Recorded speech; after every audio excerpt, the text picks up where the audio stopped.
Meron akong tanong sa inyo. Nakatanggap ba kayo ng magandang balita recently? Katulad nung Pasko, may natanggap kayo ba kayo magandang balita? 'Di ba? Nabigyan kayo ng mga regalo. Paano mo nasabi maganda ang isang balita? Kailan mo nalalaman na good news siya? So supposing I tell you na naka-inherit ka ng 100 million pesos today. Is that good news? Pero what if I tell you that you can only spend it 30 years from now? Is that still good news? Wala naman akong sinabi sa'yo, buhay ka pa rin noon, di ba? Wala naman assurance na buhay ka pa rin. Sabi ko lang, you can spend it 30 years from now. Will that be good news? Wala naman assurance, di ba? So all of a sudden, it is not good news. Paano naman pag sabihin ko sa'yo na pwede mo siyang ma-enjoy? Pwede mo ma-enjoy yung 100 million today. Pero may mga kondisyon na dapat mong ma-meet. Now, will that be good news?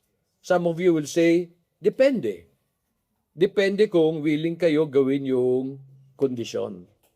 Ako, para sa akin, ang isang balita is good only if it benefits me today. It will not benefit me today, wala siyang silbi. It will benefit me in the future, so that will be good news on the day that it comes. Pero kung sabihin mo sa akin na meron akong kailangan gawin para ma-enjoy siya, to me that will be good news because it gives me a chance na magawa siya today. However, only if I am willing to meet the condition. You know, as we start 2020, no, I would like to share with you a news that I think is really good. One that would benefit us today. Kaso lang, may mga kondisyon tayong dapat tuparin para ma-enjoy siya. But I will show you that it will be worth your sacrifice. Whatever sacrifice you will make, it will be worth it. Ang hope ko, this message will make you fruitful this year and for the rest of your life. Let's pray. Heavenly Father, maraming salamat for giving us the opportunity to continue to listen to you. Lord, my desire is sana kausapin mo kami today. Lord, pumunta kami dito because we'd like to honor you by our presence. We'd also like to thank you for all the things that you have done for us. Pero Lord, sana gusto namin pag-uwi namin, nakausap mo kami that you would answer many of our questions. Sana, Father, you would just allow us to enjoy our time of worship. And ako, Lord, sana walang uuwi na hindi ka narinig in a very personal way. Ako naman, Lord, ang prayer ko is that you remove me from this message, but instead, will you be the one to talk to all of us directly? Will you even talk to me? My desire, Lord, is that you would show us your glory today. In Jesus' name we pray. Alam niyo, I'm learning na ang first instruction ng isang leader is very important. Kasi sa first instruction niya, sinasabi niya kung anong gusto niya ma-accomplish mo. Kaya sa Similya, we give importance to the first commandment God gave us. And we've been showing that to you no, sa mga trainees and sa mga matagal na dito. Sa Genesis 1:28, God said, be fruitful and multiply and fill the earth. That was the first instruction God gave. Sinabi niya yan sa tao. And we have been explaining that that is what God wants you to accomplish in your life. That you become fruitful, that you will always have abundance. The other instruction na importante sa isang leader is his last. Tawag natin dito, huling habilin. It is important because the last instruction reveals the burden of that person. Anong burden? Yun yung gusto niyang gawin if he could stay longer. And kaya sa simbahan, no, we give a lot of importance sa Great Commission. Kasi yun ang huling habilin ni Jesus. And in Matthew 28 verse 19, sabi niyan, go and make disciples of all the nations. And while that was okay, sa akin, isip ko, if importante ang last instruction ni Jesus, and if importante rin ang first instruction ng leader, dapat we should give equal importance sa una niyang tinuro when he started his ministry. Do you know kung anong unang tinuro ni Jesus when he started his ministry? You find that in Matthew chapter 4, verse 17. Can you go there? Matthew chapter 4, verse 17. After Jesus was baptized in Matthew 3, he was brought to the wilderness by the Holy Spirit to be tempted by the devil. So wala pa siyang tinuro noon. He started his ministry In Matthew chapter 4 and in verse 17, sabi niya, from the time Jesus began to preach and say, repent, for the kingdom of heaven is at hand. Have you ever heard of the statement, repent, because the end is near? You know, we often see that, di ba, all over the TV. One time, galing ako Malay-Balay, pauwi ako, I literally saw this person. He was carrying a cross sa Mangima, umakyat siya ng Mangima. Can you imagine, ang hirap na gawin, umakyat ng Mangima? And on placard niya sa harapan, nakalagay, repent, because the end is near. Can you show me where you will find it in the Bible? Do you know that Jesus never said any statement like that? Instead, sabi niya, repent, for the kingdom of heaven is at hand. So merong statement, di ba, at hand. Anong ibig sabihin nito? Well, hindi sinabi ni Jesus that His kingdom is here. Hindi rin niya sinabi that it is still coming. Sabi niya, at hand. Well, this may be a review sa mga training because I shared this with you a few days ago. I would like to emphasize this again. Also because today, this message will be put in podcast, na I'd like people to understand ano ba talaga ang ibig sabihin ng atan, because it is good news that we are not enjoying. Since we do not see the kingdom of God in control today, because there is just so much chaos around the world, recently, binomba ng Amerika ang Iran, and so they're expecting World War III. Tapos may bumagsak na eroplano sa Iran, na Ukraine Airline. Okay, daming namatay. Ang daming sa Australia, nasusunog ang Australia today. So, ang gulo-gulo ng mundo. So because of that, people would say that kingdom is not here because it is not in control. So, people assume na pagsabi ni Jesus that His kingdom is at hand, parang sinasabi daw niya, yung kingdom na yan padating na when I return. So ngayon, wala pa yung kingdom niya dito. Now, if that is true, do you know that that contradicts the gospel Jesus preached? What is the gospel Jesus preached? Can you go to Mark chapter 1? Mark chapter 1, we'll read verses 14 and 15. Mark chapter 1, verse 14. Sabi diyan, as Jesus came into Galilee, He was preaching the gospel of God. Okay? You understand? Sabi niya, as He came into Galilee, He was preaching the gospel of God, saying, what did He say? The time is fulfilled. The kingdom of God is at hand. Repent and believe in the gospel. Sabi niya, the time is fulfilled. Ibig sabihin, nung una siyang pumunta, dinala niya na yung kingdom niya. Kaso lang, sabi niya, it is at hand. Hindi lang klaro if it is here, if it is coming. Sabi niya, it is fulfilled. Dala-dala ko na yung kingdom ko. So meaning, He is not establishing His kingdom when He returns. When He came, sabi niya, dala-dala ko yung kingdom ko. You know, the word gospel means good news. Magandang balita. At kanina sabi ko sa inyo, ang isang balita is only good if it benefits us today. The news is not good if we have to wait for many years before we can enjoy it. Kasi paano kung may mangyari sa ating masama from now until the time? Are you following me? Diba, it is still not good. Well, it will be good pagdating nun. Today, it is not good. Good news means today. So sabi ni Jesus, it is fulfilled. This is the good news. I have brought my kingdom. Pero kasi, hindi maintindihan ng mundo ang gospel na tinuro ni Jesus. You rarely hear pastors or the church preach the gospel Jesus preached. What gospel do we hear today? Ang gospel na naririnig natin would say, if you accept Jesus as Savior today, you will go to His kingdom in heaven in the future when you die. Diba? So that means you will only enjoy heaven after you die. Paano kayo ngayon? Diba? So people would say, we are told that the earth is not our home because we are just passing through. For the meantime, we have to endure this evil world. Is that good news? Huh? You have to endure this evil world. Sabi ni Tita, yes, it is good news. And she said kanina, yan, I became a Christian, lalong naghirap yung buhay ko.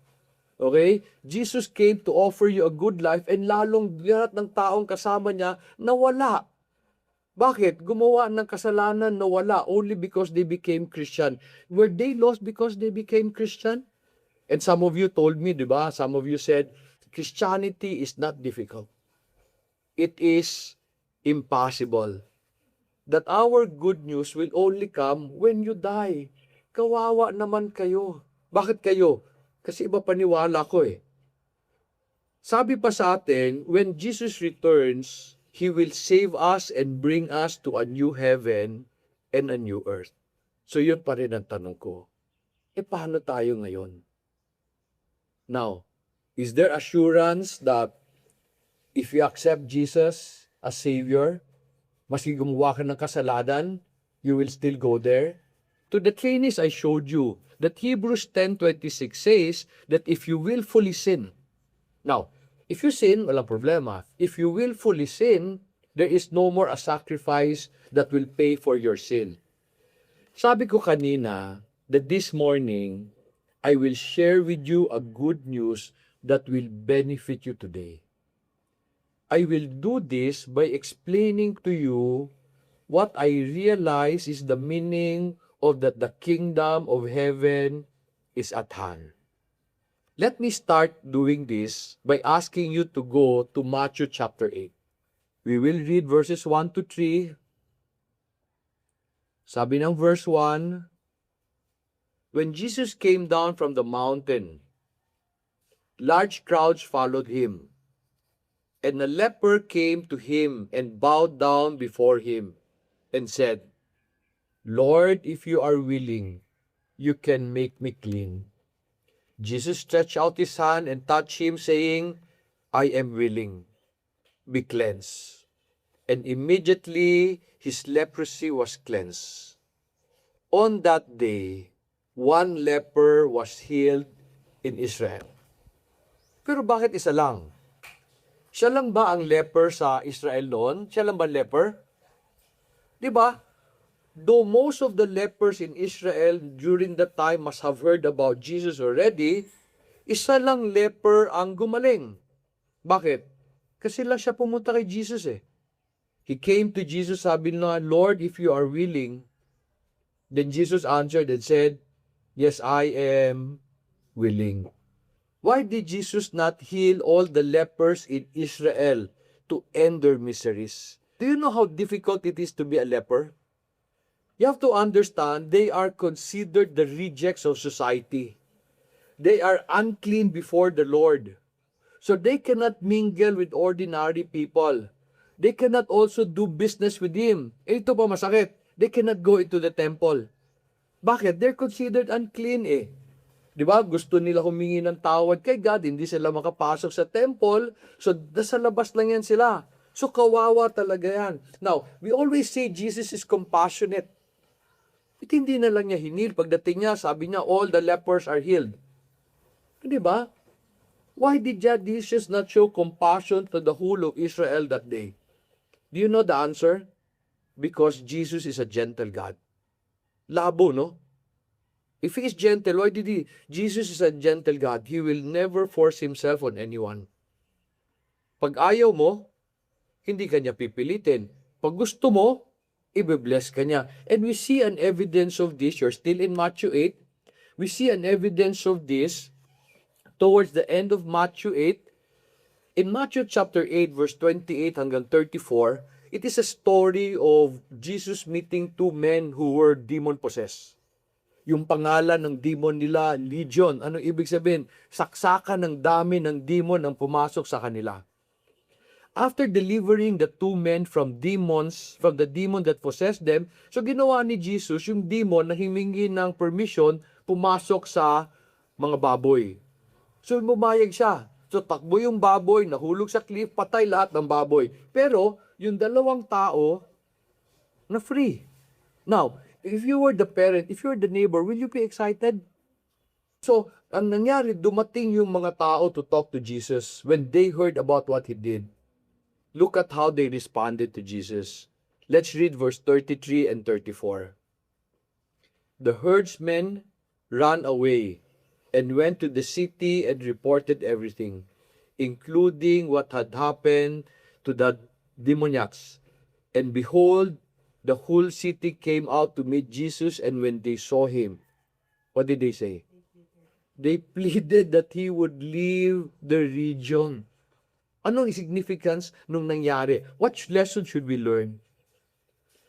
If you go to Matthew chapter 12, verse 28, but you don't have to, let me just read that. Sabi doon, Matthew chapter 12, verse 28, but if I cast out demons by the Spirit of God, then the kingdom of God has come upon you.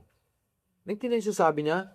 That day, that city, the name of the city is Gadarenes. That day, that city experienced the kingdom of the Lord. They saw its power.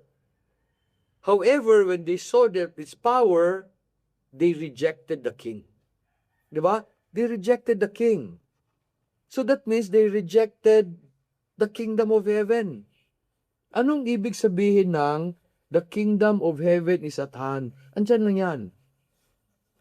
Kung gusto mo, pwede mong pakinabangan.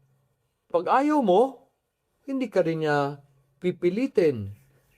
Parang sinabi ng mga tao doon sa Gadarenes, parang sabi na, we don't want to be part of your kingdom. Don't rule over us. However, it doesn't mean the kingdom is not near. The kingdom was there. They just rejected it. So anong ibig sabihin that the kingdom of God is at hand? Ang ibig sabihin, you can benefit from it today if you accept the condition given by the king.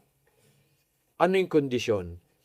We often see this, we often read this, go to Matthew chapter 6, verse 33. Sabi dyan, but seek first His kingdom and His righteousness, and all these things will be added to you. You know, I like that si Tita was honest when she said that when she became a Christian, it was extremely difficult. Yung 20, nawala lahat. Okay? Mabuti na lang, naiwan siya. And some of you also said, Christianity is difficult. And oftentimes, it's impossible. Ang tanong ko, is Christianity really difficult? Kasi ako, I find it to be a lie. Christianity is not difficult. However, the good life has a condition that you make Jesus king and that you obey His ways. When you are tested, that you go to the Word and obey. Sabi ni Tita, kanina sabi niya, importante na magbasa tayo. Importante na mag-pray tayo. However, the only thing Christians lack is we read and pray. We do not obey. So we forfeit God's blessing because we reject Him as King. Is it impossible? Is Christianity impossible? Yes. Because without grace, life is impossible. Kaya nga He came with the good news, sabi niya, my kingdom is at hand. Kung gusto mo makinabang, pwede. Pero pag ayaw mo, hindi kita pipilitin. The reason why many Christians do not enjoy the good life today, it is not because that kingdom is not here. Because you continue to reject its ways. The world today has been defining, dati lang LGBT, ngayon genders. There are now 100 genders today. Hindi ko alam ano ibig sabihin nun, di ba? Dati lalaki, babae, nadagdagan ng bakla. Ngayon meron pang gender. Okay? I don't know, but we have been rejecting the ways of the king. Kaya magulo. Now, if you want that kingdom to bless you, you need to make Jesus your king and obey His ways. Kailan? Kailan? Today. Not when you die. Today. Not tomorrow. Today. If you obey, that kingdom will start to come and take control of your life. However, most of us are saying, sandali lang Lord ha, bukas na lang. So what will God tell you? okay lang anak. Yung blessing mo bukas na din. So sino may kasalanan? If our life is in chaos, sino may kasalanan? Pero let me ask you, is the good news that Jesus preached only for the Jews? We're still close to Matthew chapter. We can go back to Matthew chapter 8 because I believe Matthew chapter 8 explains what Jesus meant when he said the kingdom of God is at hand. Verse 5. And when Jesus entered Capernaum, a centurion came to him imploring him and saying, Lord, my servant is lying paralyzed at home, fearfully tormented. Jesus said to him, I will come and heal him. Can you imagine? This centurion implored that he comes. Yung mga tao doon sa Gadarenes implored that he leaves. Okay? Verse 8 says, But the centurion said, Lord, I am not worthy for you to come under my roof. But just say the word and my servant will be healed. For I am also a man under authority, with soldiers under me. And I say to one, go, and he goes. Then to another, come, and he comes. And to my slave, do this, and he does it. Now when Jesus heard this, he marveled and said to those who are following, Today I say to you, I have not found such great faith with anyone in Israel. The centurion recognized Jesus as a man of authority. And you know ano paniwala niya? Jesus has authority over sickness and death. Nakita niya eh.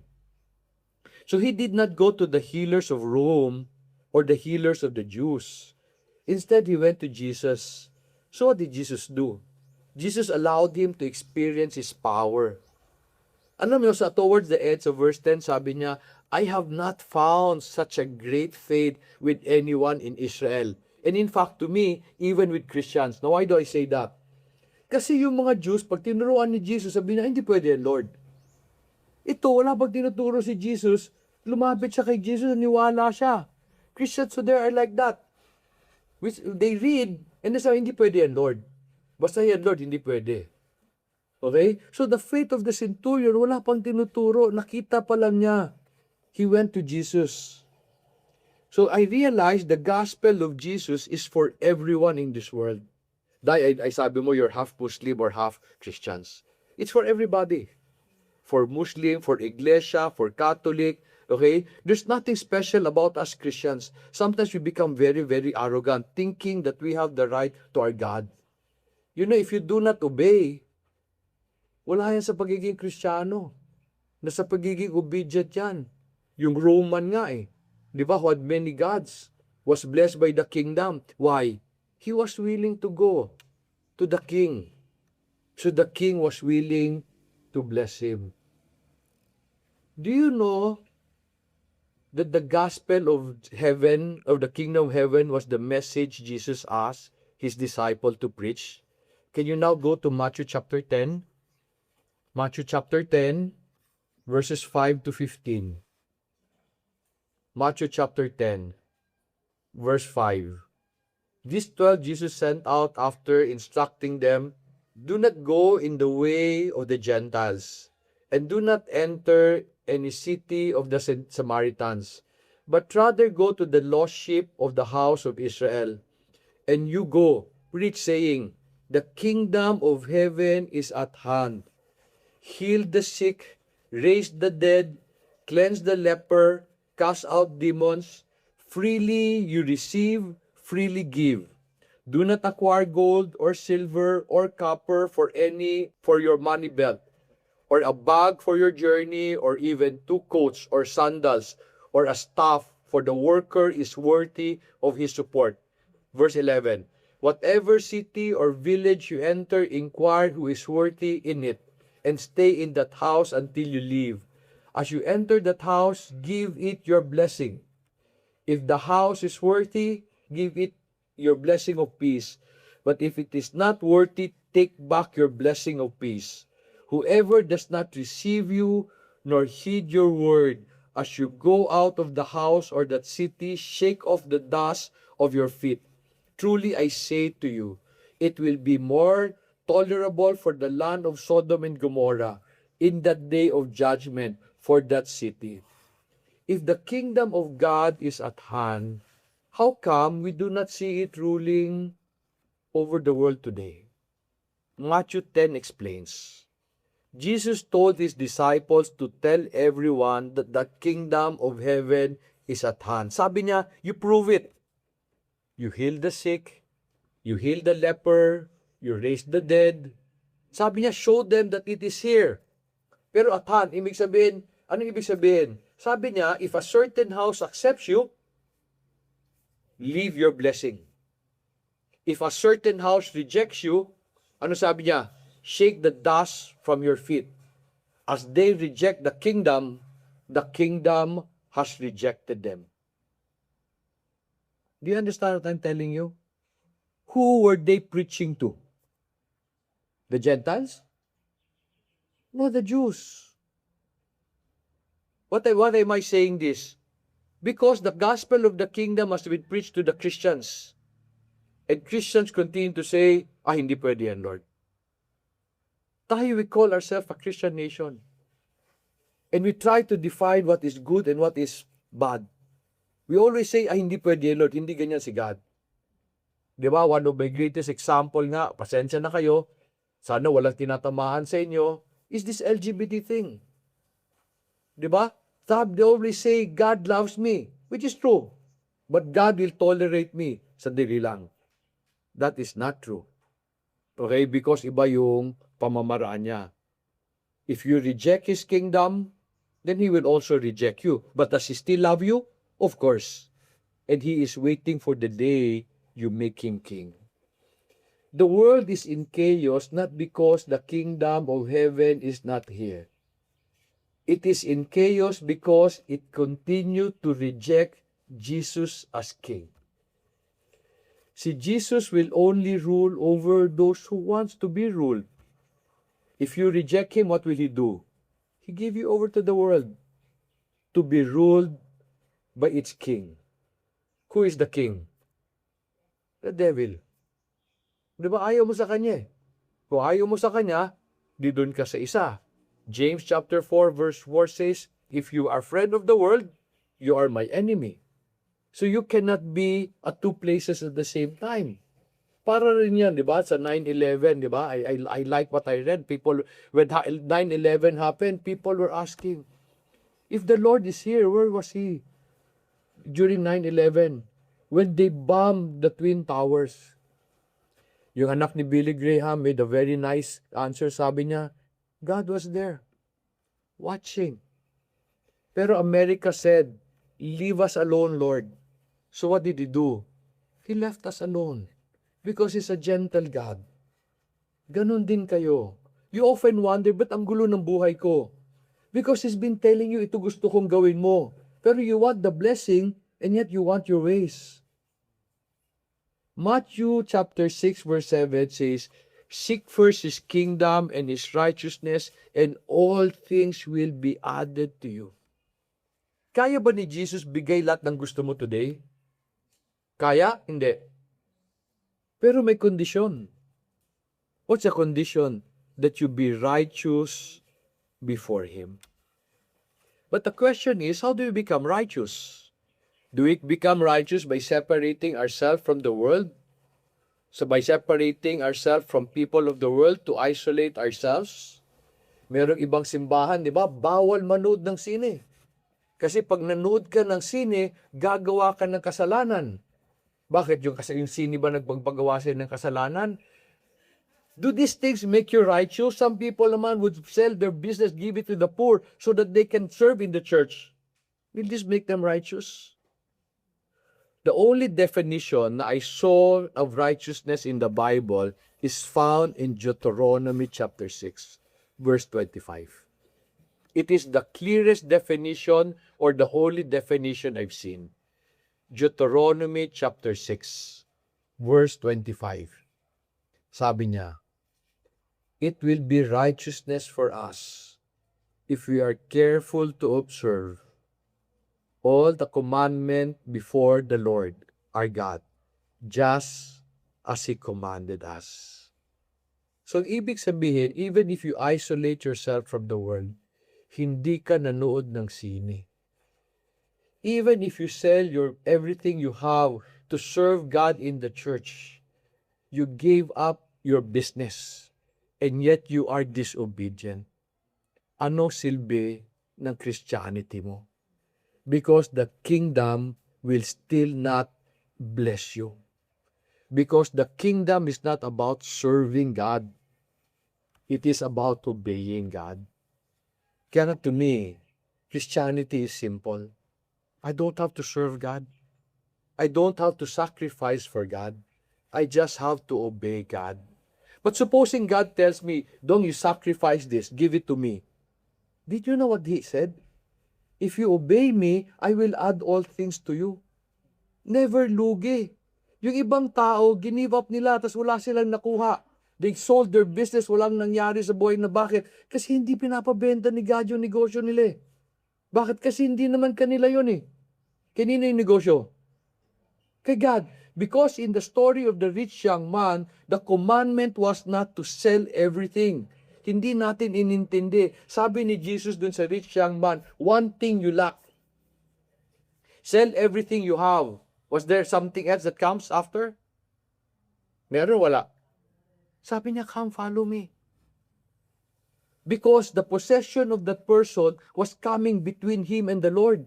Hindi siya maka-obey. Sabi, benta mo yan. You come follow me. Then sabi niya kay Peter, towards the end of the chapter, sabi niya, everyone who gives up business, leaves family, will receive much more today. And then eternal life. Di ba yun din ang message ng Matthew 6:33? You seek first His kingdom and His righteousness, and He will add all things to you. Di ba it's the same message? So the commandment is not to sell everything you have. The commandment is come follow me. Because I can give you more than what you want. So is your life difficult today? Maybe you're making it difficult. Because you hold on to things na sabi niya, bitawan mo yan. Kasi may bibigay ako sa iyo mas maganda. Do you know why the world, or why people in the world continue to suffer? You say, no, Christianity is impossible. And I say it is not. Do you know why we suffer? Kasi since creation, people have been insisting on doing things their way. They would reject the ways of the Lord, and yet they expect Him to bless them. Para bang si Adam and Eve? Do you know that this is the reason why they were expelled and why they live miserable lives? We all think that God tempted them by putting the tree there, by making the fruit so attractive. The fruit was not attractive. Okay? Why did it become attractive? Go to Genesis chapter 3, verses 4 to 5. Verse 4.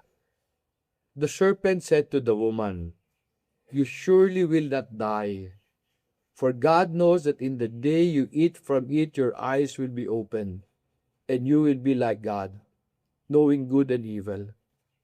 When the woman saw that the tree was good for food, and that was a delight to the eyes, and that the tree was desirable to make one wise, she took from its fruit and ate, and she also gave to her husband with her, and he ate. Were they expelled because of the fruit? No, the fruit did not make them sin. They sinned because they thought that by eating the fruit, they will become like God. What does that mean? They can now decide what is good and what is evil, what is right and what is wrong. They wanted to decide for themselves. Did the serpent make them sin? Did the serpent make them sin? No, the serpent just lied to them. They sinned when they did not want to be under the authority of the creator and the owner of the garden. Ayaw na nila. Di ba? That's the only reason they sinned. It was not the fruit. Okay? So what did God do? God kicked them out of His garden. It was as if God was saying, if you do not want to be under my authority, if you do not want to obey me in my garden, go out. plant your own garden. Inside the garden, they ate from the trees God planted. But in their garden, they had to eat from what they produce from the ground that is cursed. Do you know that the same thing is happening today sa atin? We are still doing the mistake of Adam and Eve. While God wants us to enjoy a good life in His kingdom, we reject Him by insisting on doing things our way. When we reject Him, He rejects us and let us fend for ourselves in a world that is cursed. Ayaw mo eh. Check yourself. Alam ko, maraming tanong yung mga trainees sa pagdating nyo dito. And I hope we're answering that. And some of you are struggling with life. The only reason you're struggling with life is because grace has not yet come. You see, the grace of Christ, the grace that you received Jesus as Savior, is just the start. But at the end, you must obey. And many of us are fighting, trying to hold on things that we hold dear. Gusto natin gawin sa buhay natin. Kaya hindi tayo mabless ni God. Sabi ni God, bitawan mo yan.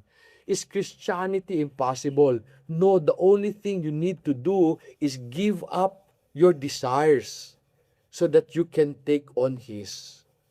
That you give up your sin. Stop trying to define what is right and what is wrong. Ako, I'm trying to play safe today. I will always tell God, Lord, basta sinabi mo, okay na ako. Maski masakit. Bakit? Kasi it will be worth it. Do you understand what I'm saying?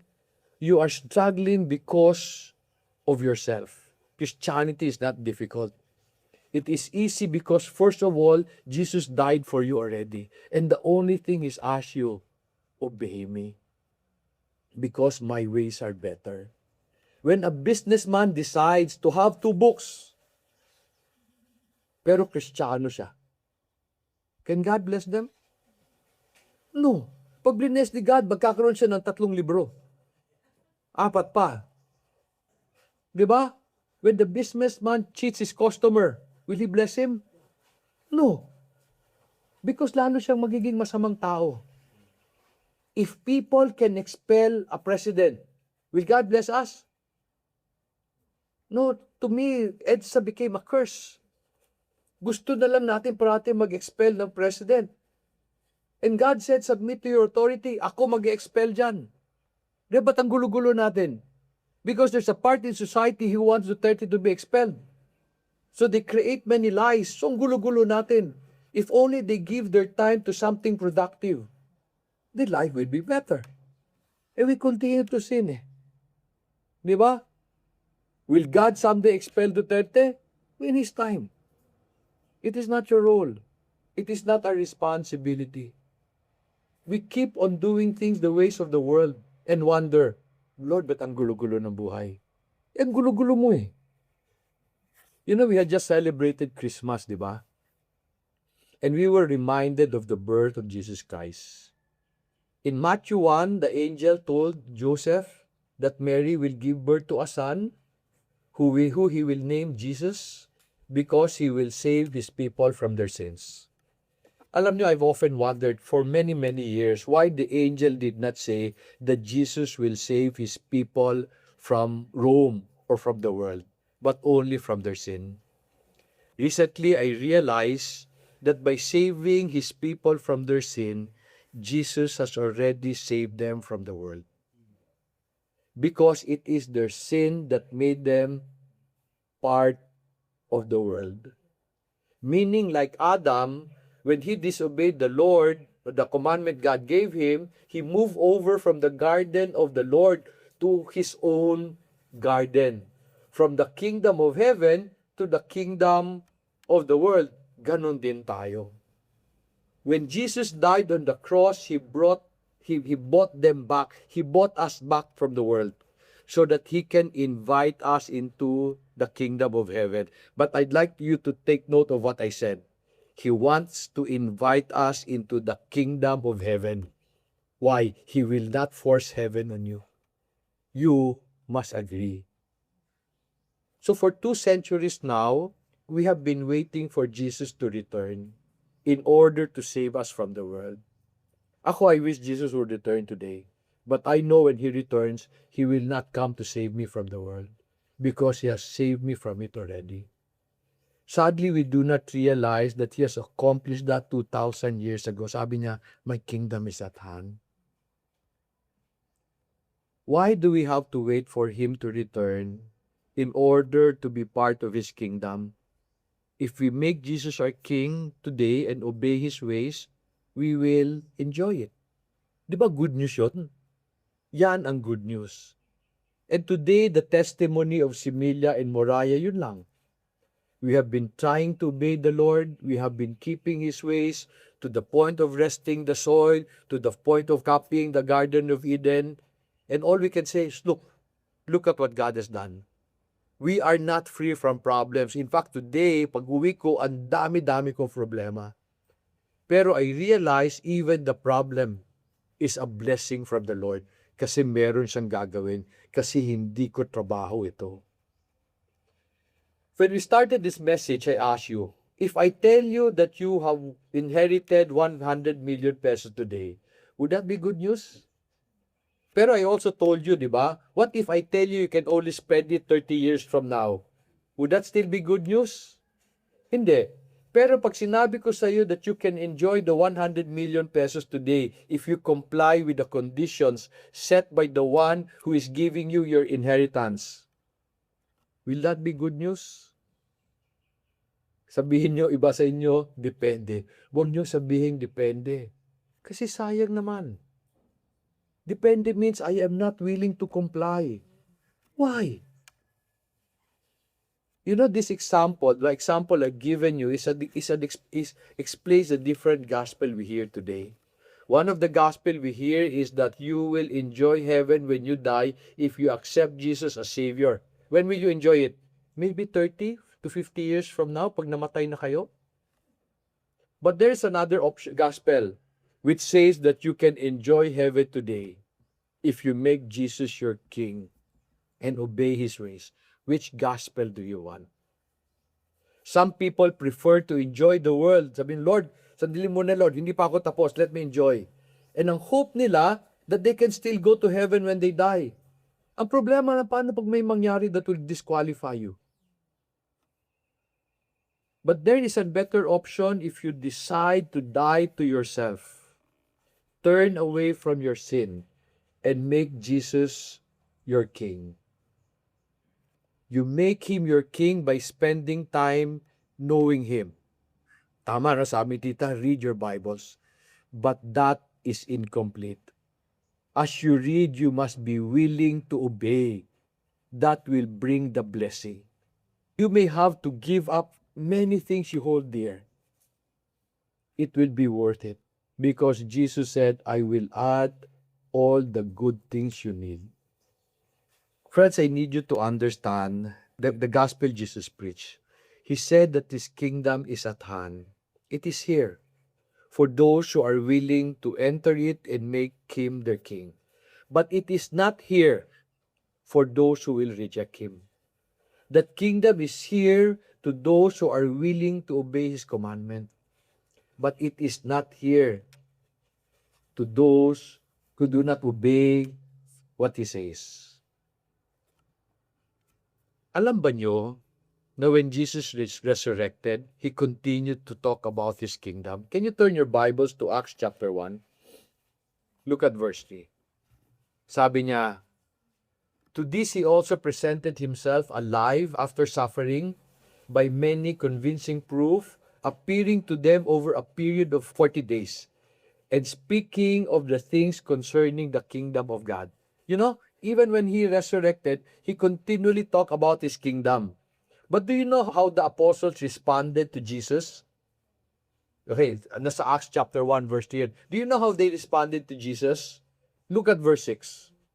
Sabi, when they had come together, they were asking Him, saying, Lord, is it at this time that you are restoring the kingdom of Israel? You know what they're asking? They kept on asking, when will you save us from Rome? Hindi pa rin nila naintindihan na hindi Rome ang problema, but their sinfulness.